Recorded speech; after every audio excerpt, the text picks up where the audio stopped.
Hello, this is Pastor Scott Cruz from The Rock, and this is the Deeper Rock from the talk we had last Sunday looking at the Gerber artifact and understated excellence. And today we're looking at 2 Kings chapter 8 verses 1 through 14. And here we have the story of Naaman. Naaman was the king, and he sent a guy to go see the prophet. And the prophet tells Naaman, you got to go to the river, and this certain river, and you've got to dip 7 times in the river, and then your leprosy will be cured. And he almost doesn't do it. He almost says, that's stupid, I'm not going to do that. And so his servant convinces him to do it, and of course he dips 7 times, and God heals him of his leprosy. There's a couple things I want to draw your attention to on this. Number one, it didn't make any sense. It didn't make any sense that he had to dip in that certain river. It didn't make any sense that it had to be 7 times. And what a silly way to heal somebody when the prophet, what he expected the prophet to do was come and touch him and poof, and he's healed. But that's not what God did.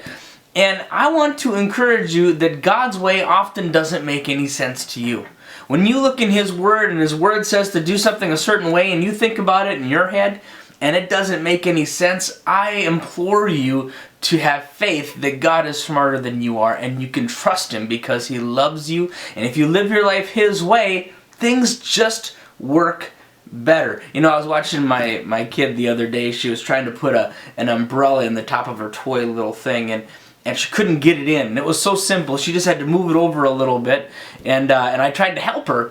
And no, she pushed me away, and she wanted to do it herself, but she wasn't doing it right, you know. So I just let her go, and she just fought with it, and it wasn't a big deal. But I thought that must be so much like God, how frustrating it is for Him, for us to be trying to do things in our lives that just don't work. And when He tries to help us, He pushes us away. And so I thought that was just a little illustration to me that said, listen to God, do it His way. Don't try to second guess Him. Don't try to be smarter than God. Secondly, Naaman felt foolish when he went into this river. He felt silly.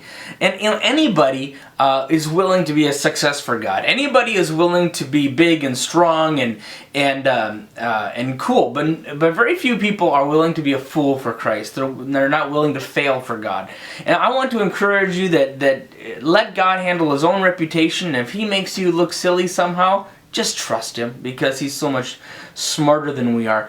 And next, there was no progressive change to his body. He dipped once, twice, 3, 4, 5, 6, and no change had come to his body yet. And I think that so often when we are doing things God's way, we get right to the end and then we give up. And we miss the blessing that He intends for us because we didn't trust Him through to that 7th dip. So I want to encourage you to trust Him all the way through to that 7th dip. And so I want to implore you that when you start something, finish it. When you start something, go all the way to the end. And if you're not going to finish it, don't bother starting. And so do a few things. Do it with all of your heart. Let your yes be yes and your no be no. And once you start, don't give up.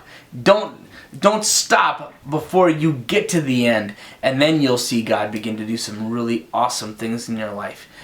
I hope to see you in church on Sunday. May the Lord richly bless you.